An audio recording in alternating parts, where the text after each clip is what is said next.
Hey guys, what's going on? It's Salvage here, and today we're going to be talking about the Batman sequel, and fuck yes, it finally got officially confirmed a few days ago. I'm so happy. You guys don't understand my excitement. I'm going to be talking about the Batman throughout the entirety of May. I really didn't talk about it that much in April. I kind of was really busy, but throughout May, I'm going to be talking about it like almost every single day. It's going to be amazing.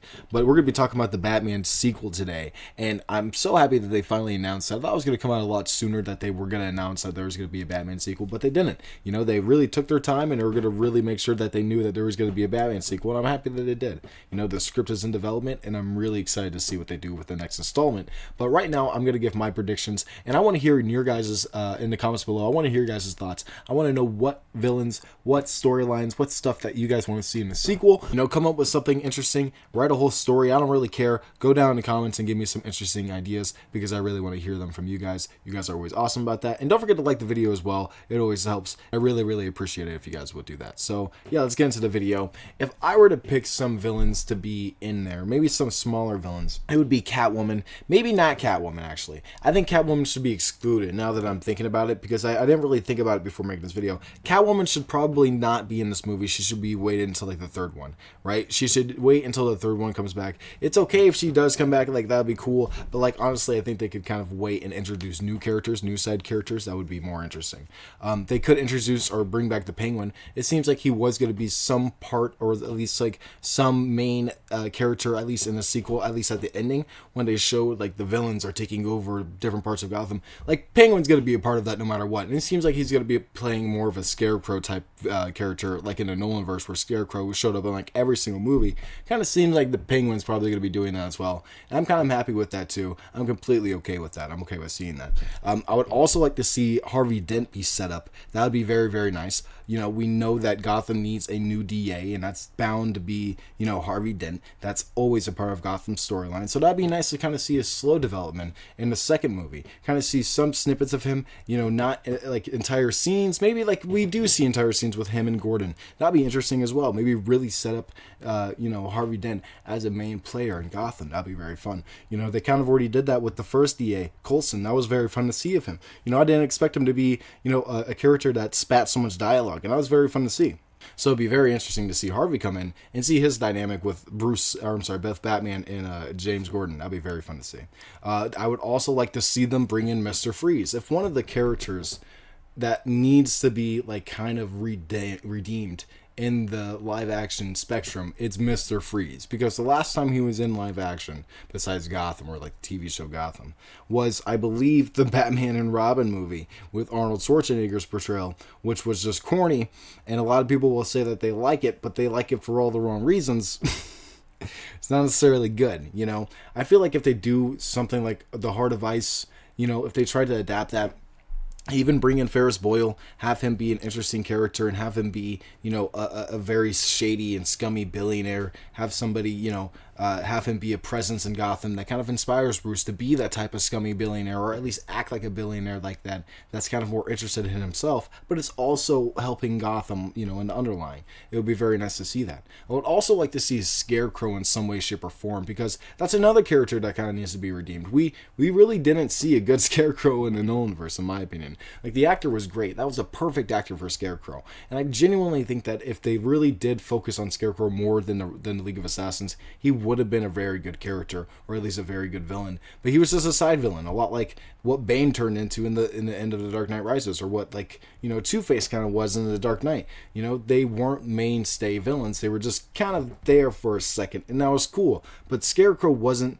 the best that he could have been in any of those Nolan movies. He could have been so much better, a lot better, and there could have been a lot cooler scenes that we've gotten with Bruce, and at least the hallucination scenes that we've gotten, like in Arkham, or at least in like in the comics, where he's just tripping out, seeing some crazy shit. Like, I want to see that. We didn't really see that in the Nolanverse. I can't really tell you. Like, we saw Scarecrow see like crazier shit than Batman, right? I mean, from what I remember, like, I didn't really remember seeing a crazy hallucinogenic scene at all in that movie. So I want to see something like that in, of course, the sequel, if possible, if Matt Reeves brings in Scarecrow, which if he did, I think he would do an incredible job.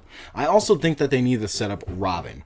Now, they can bring in Tony Zuko and they can have him kill Dick Grayson's parents. I think that it would be very interesting if they even skipped Dick Grayson too, and they could even go to Jason Todd. That's a very, controversial thing that I think a lot of people would not like in many ways. They would think that it was too divergent from the comics, and to some extent I agree, but I think it would be very cool to see Jason Todd be the first Robin. And not only that, he kind of just fits the tone of this world like perfectly. Like I could see Jason Todd just like instantly popping up and trying to steal like the Batmobile's tires.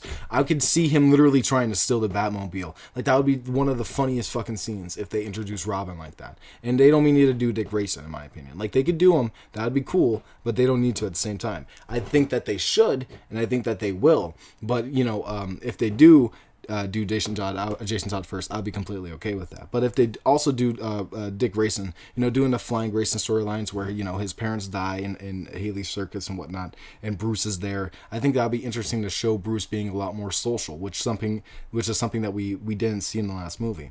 Quite literally avoided paparazzi, didn't even look at them or smile, and he was just like in Batman mode the entire movie. So I think it would be nice to kind of see a more heartfelt Bruce that kind of is more out there and more social with Gotham and whatnot, is like looking around more in terms of the people and less about the criminal element. You know what I mean? Like getting around and seeing who occupies Gotham more than just the criminals and stuff like that.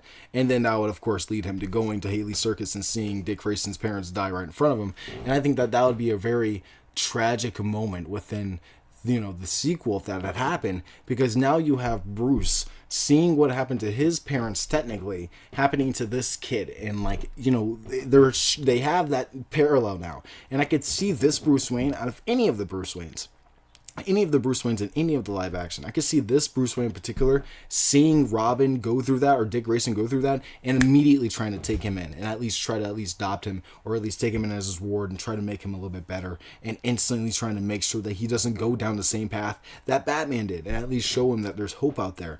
That would of course lead to Dick Grayson growing up and being more lighthearted and a lot more, cheerful and a lot less vengeful and, mean-spirited like Bruce is. And that would be very fun to see. That development would be so incredible to see.